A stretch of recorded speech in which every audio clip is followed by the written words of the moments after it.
Hey guys, Nick again. So I'm just going to get right down to it because I have a number of things that I want to cover. Once again, just like last time, I'll be looking down every so often because I have my computer right here. So just a heads up for that. Now, the further I get into WandaVision, the more I'm convinced that the neighbors, or at least, the neighbors with speaking roles, if we want to keep up with the sitcom theme, are the Salem Seven. In the comics, the Salem Seven are the children of Nicholas Scratch, the son of Agatha Harkness, who, in WandaVision, I believe to be Agnes in disguise, or at the very least, under the influence of the Hex. In the comic, Vision and the Scarlet Witch #3, they capture Wanda and Vision and attempt to sacrifice them in order to restore their powers that Agatha took from them. They fail, and I'll get back to that in a sec. Elizabeth Olsen has referred to Wanda's relationship with Agnes, who, as I said, I think is going to end up being Agatha Harkness, as one that's very needed for her. This, I think, gives a major clue at Agnes being Agatha, since she was her mentor in magic in the comics and had a very pivotal role in Wanda's life. Something else that I noticed early on is that Agnes seems to have no real-life counterpart. In episode 3, when Darcy and Agent Wu are trying to find the real identities of the main people in town, or as I said, the speaking roles, there are 7 people on the board, including Agnes, but everyone has an ID on the board except Agnes, which I thought was, kind of very suspicious, but then if she is Agatha, it would make sense that, the centuries-old witch would be a little harder to find than everybody else. Dottie is the only, speaking role who isn't on the board. So I think, if you remove Agatha and you add Dottie, you would still have 7 people, so it would still make sense for them to be the same 7. But I think maybe the reason Dottie's not up there at all is because she could be Vertigo, who is, as she says herself, Agatha's eldest granddaughter, and she's the leader of the Salem Seven. Or Dottie, I think, could even be Nicholas Scratch himself, Agatha's son, and maybe, it would be a clever disguise for him to hide out as a woman, because Agatha, if she's looking for somebody that's coming to kill her and she's looking for her son, she'd be watching out for a man instead of a woman, so it'd be something very clever to do. In the second episode during the magic show, Phil Jones says, "That was my grandmother's piano," when Wanda, uses her powers to make it fly and carries it away. And I think this grandmother could, be Agatha Harkness, so that would be a funny little foreshadow. Something else, still with Agatha, in the first episode, Agnes says that her and Ralph's anniversary is June 2nd, which, if you know anything about US history, just so happens to also be the day when the Salem witch trials began. And I think maybe Ralph could even be Mephisto, since they have yet to show him, and maybe that's why they haven't shown him, and why they included the planning committee scene in episode 2, where Dottie says, "The devil's in the details, Bev," and to which Agnes replies with, "That's not the only place he is." During the intro for episode 6, the word naughty is bedazzled onto the back of Agnes's pants, which is, very on brand for Agnes, but it's in a very, Halloween Horror Nights-y type writing or type font, which could hint at something much more sinister going on with her. Deviating from family a little bit, I also wanted to mention something weird, or something else weird that happened. When Wanda and the boys are out searching for Sparky, the mailman looks at them and says, "Your mom will let him get far." I think that's a very weird and somewhat ominous thing for someone to say, no matter the context. Your mom won't let him get far. He could have simply said, he won't go far, he couldn't get that far, or your mom will find him before he gets too far, something like that. But your mom won't let him get far. By adding "let" in there, it's okay, so do you know something that we don't? Or do you maybe even know something that we do know? There's kind of just something to think about. In episode 5, Monica refers to an aerospace engineer who could be up for the job of trying to penetrate Wanda's hex. And who better and who smarter to do this than Mr. Fantastic himself, Reed Richards.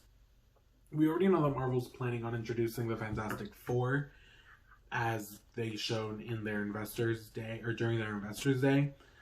So how interesting, how cool would it be for them to introduce, at the very least, Reed in WandaVision? Like, he would come and he'd be trying to help them out, and like it would just be something really cool to do. I'm hoping that he's played by John Krasinski and the Invisible Woman is played by Emily Blunt, just because I like both actors. And that would just be something very cool to see.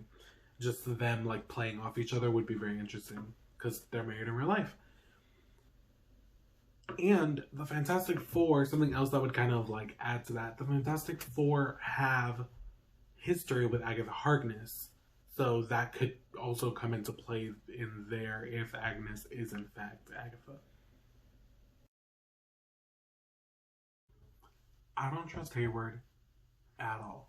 But if that video he showed everyone of Wanda breaking into the storage facility and stealing Vision's body was real, then that means that in barely a week, Wanda was able to take his body, reanimate it, bring it back to life, or whatever she did, replace the memories of the thousands of people living in Westview with entirely new lives and new memories, erase or block the memories of Westview from the people around it, like those sheriffs in episode 4, and was able to conjure up a force field around the entire town that changes anything that comes into it to fit the era of her little sitcom.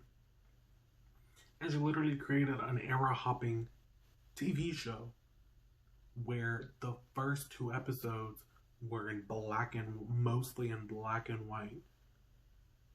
And they were seen in black and white.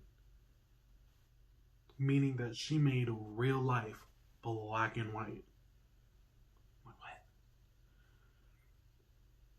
Then she experienced an entire pregnancy in like less than 20 hours. So there's that too. And somehow Pietro's here and acting sus as all hell. Like, and it's not even the Aaron Taylor Johnson version from Age of Ultron. It's the Evan Peters version from the X-Men movies. And something even weirder, in the audio descriptions for both episode 5 and 6, they refer to him as the version of Pietro from the X-Men films. But then this version seems to know a lot of the things that the MCU version would know. Like, but, you know, he and Wanda, neither one of them knows why he looks different. They're kind of like, what's going on? And I doubt that either one of them has watched the X-Men films. But side note, X-Men Apocalypse actually took place in the 80s, which is the same era that the episode that he came in, and that episode 5 took place in, which is when Pietro was introduced in the show. So that was funny. But back to this. Pietro knows so much that really, like, some things it's like, you shouldn't really know this. Like, he and Wanda have a few conversations too, kind of trying to figure out what's going on, why he's here, why he looks like this. They have the conversation at the Hay Maze and in front of the movie theater. And like on the street at the beginning when they first go out trick-or-treating. So they're, kind of trying to figure out, like, and it seems like neither one of them knows what's going on, or at the very least is telling that they know what's going on. Then when the fam first goes out trick-or-treating, Pietro screams after the boys, "Unleash hell, demon spawn." And it's like, with how much Pietro seems to know, I feel like this line kind of makes it seem like maybe he knows the true origin of the twins. Then later on he says, "Damn it, if Westview, New Jersey isn't charming as hell." There's no way that this line was just a coincidence, that both of these lines together were just coincidences. So, like, he has to know something about Mephisto, or, like, whatever's going on, whatever is doing this. But we will see. And just in case you didn't notice, the drone that Hayward sent in with the missile in episode 5 is a 1980s Stark Industries drone, which is kind of messed up and kind of petty, I feel like, on Hayward's part, since he's clearly done enough research to know that the missile that crashed into Wanda and Pietro's home and killed their parents was a Stark Industries missile. And, like, then Pietro just so happens to pop up in the same episode that there was a Stark Industries drone. So I think, like, maybe Wanda, like, with the twins asking her, like, "Did you have a brother, Mom?" And then, like, with also, seeing this drone, she kind of was probably like, it reminded her of her brother, of her family, and she was like, "I'm gonna subconsciously like bring this man in, and then like we're gonna live happily ever after. But I don't know. Let's see what she's doing with all this craziness, and maybe why she conjured him, or even if she was the one that conjured him. It's gonna be an interesting thing to see. And I've been saying interesting a lot. In episode 5, Vision explicitly asked Wanda why there are no other children in Westview. But all of episode 2 was about this fundraiser for the children. And the Halloween episode was full of children. Pedro made an interesting observation that Wanda must have kept all the children sleeping peacefully in their beds. No need to traumatize them any more than you need to beyond the occasional holiday episode cameo, am I right? He asked her how she's doing everything, how she's doing all of this, and her response brought me to tears. She said, "I don't know how I did it. I only remember feeling completely alone, empty, endless nothingness." Then, as soon as he asks her if she's okay, she puts up that weird housewife facade again. Maybe the grief that causes Wanda to go crazy here in the MCU isn't going to be the loss of her children like in the House of M, but instead the loss of Vision and maybe even losing Pietro again, with the former most definitely ending up fully dead by the end of the season. I would definitely prefer this over the twins, since we've seen the kids age up, and it would be really sad and like dark if they kind of just poofed away. They could explain Vision away the exact same way they do the twins in the comics, that in her grief over losing Vision, she was able to find energy in the universe, in this case probably like Infinity Stone powers or energy, maybe even within herself, to bring him back, and was then able to use her reality warping powers in order to make him look normal, i.e. without a hole in the center of his indestructible head, as Wanda referred to it in the first episode. Then cut to Thanos basically ripping a hole into Vision's head, and then us seeing him like this in episode 4, which was way scarier than it should have been, and then basically being ripped apart again in episode 6. Paul Bettany said it that there will be a scene near the end of the season that is supposedly going to have more CGI in it than Endgame. If you've watched Endgame, especially that final battle, you know that's going to be insane. I feel like this is going to be when we see Wanda go full on Scarlet Witch mode. WandaVision is supposed to take place right after Endgame, right? But the timeline still isn't very clear. So what if this is taking place at around the same time as Spider-Man Far From Home? And it's even the reason why Doctor Strange was unavailable to help Spider-Man, because he was too busy dealing with Wanda. This would explain the high amounts of CGI, especially if Agatha, Doctor Strange, Mephisto, Wanda, and the Salem 7 were all involved. And Vision, and Pietro. It'd be insane. And also, y'all know how Vision, made his Halloween costume turn into his normal one. What if Wanda, for whatever reason, leaves Westview, or she's in Westview, in the Modern Family type episode when we see her, in the trailer, we see her, get up and, go flying. What if she has a full-on Elsa moment and does the same thing as Vision with her own costume and makes it, materialize from this Halloween version or whatever she's wearing, and we see her in the full, original Scarlet Witch uniform? That would just be even more insane. I'm gonna talk about Billy real quick, just to kind of put his powers into perspective, because then because at the end of episode 6 we saw some stuff going on with him. He could sense Vision, there was something wrong with Vision, and then his hand glowed and he was able to stop Tommy while he was running and his super speed. So let's talk about Billy real quick. We already know that Wanda's the most powerful Avenger, right? And one of the most powerful, if not the most powerful being in the MCU.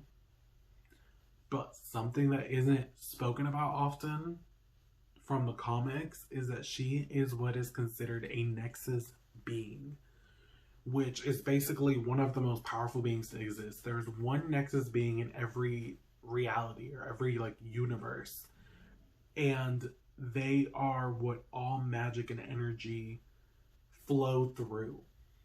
Each Nexus being is also able to affect probability, so that would be her reality warping or probability changing powers. As like I said, like we already know she can do that. But each one also has their own special ability, with Wanda's being her hex powers. It's said that the offspring of a Nexus being would be powerful enough to stand with the great forces of the universe, including the Phoenix Force itself. Which, if you know anything about the X-Men or seen the movies, both, you know, the originals and the newer ones, the Phoenix Force is one of the most powerful things ever. Like, it can't be destroyed, because it absorbs energy, and it does what the Phoenix does. You know, when the Phoenix dies, it's reborn, so it just never goes away. It's as old as the universe itself, so that's how powerful Wiccan is meant to be. In the comics, he's been prophesized to, he's destined to be the next Sorcerer Supreme, and he's been prophesized to rewrite the laws of magic. So, like, seeing how powerful Wanda is, and then just knowing that Wiccan is meant to be even more powerful is crazy. Okay, so those last parts basically just gonna be a bunch of random stuff because I couldn't really fit it anywhere, but I just had like a lot more stuff to say. So here we go. You know how in video games when you reach the end of the map or the edge of the map, the stuff that you can't reach is usually made of like amorphous blobs or like figures that kind of just sit there and don't do anything or move. Well, the people on the edges of town are just like that. When Vision starts going out towards the end of town, like nobody's moving, or like they're not moving much. So they're kind of like frozen. So it seems like Wanda, since they're so far away, like they're not really affecting anything, Wanda's like, okay, I don't really have to control them. They're fine. They can do whatever. As long as we keep them out there. Like if you look from a distance, you'll see people, but if you like get closer, you'll only notice that they're not moving if you get closer.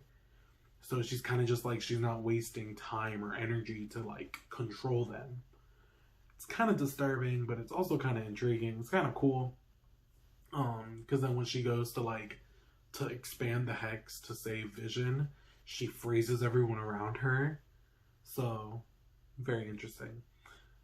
Still on the topic of her controlling everyone, though, with Norm, Monica, and Agnes all saying that they could hear Wanda inside their heads. One of the images from the Empire magazine spread that they did back in November showed Vision's head kind of like unraveling or like separating or something, and Wanda was clearly shown within his head, like just kind of right in the center of his head. So this could represent her being in his mind and the minds of all the residents of Westview. Especially if you look at in episode 5 during their fight, Vision says to Wanda, I don't remember my life before Westview. And then when he woke Agnes up in episode 6, she's like, you're an Avenger. He's like, what is that? So Wanda definitely has done something to his mind. She's erased these parts to him, probably to make him not want to go and, save people or risk his life even again. And how crazy was that scene with Norm anyways? Like, that was why, that really got me. I was like, holy, what? And then the dude that plays Norm did a good job. Because being able to switch between those two completely different moods was crazy. So kudos to him. And so some more weirdness was in episode 6 when Herb said to Wanda, is there something I can do for you, Wanda? Do you want something changed? And then they both kind of made weird faces and were like, and then so that was weird. I'm really curious as to who Herb is and what is going on with him, because then also in episode 3, his weirdness with Agnes outside of Wanda and Vision's house was so really want to see who he is. But on a happier note, I read something that said that Tommy sped up Wanda's pregnancy and Billy caused all the magical craziness to happen, including bringing the stork back to life, which could be why Wanda couldn't magic it away since it wasn't her magic that conjured it to begin with. And I just thought that was something really cute and I wanted to share it. And also, before I go, I feel the need to also point out that Shield and Sword were both founded by women. So, just gonna leave that out there for you guys. And then I saw something on Instagram that said, we know Wanda's not the villain because this mediocre white man's trying to make us believe that she is. So that was funny, and that kind of can go with that. But anyways, these are my working theories and ideas so far, so let's see where they go from here. My next video is most likely going to be really short because I'm basing it off some fan art that I found on Instagram that I thought was really cool. So stay tuned for that one in the next week or so. That I'm working on one based on the new Avengers. Since that seems like that's what's being set up now in the next phase or two. So yeah, stay tuned. And I guess you can all follow me on Instagram at baby_48 and have a great rest of your day. Bye guys.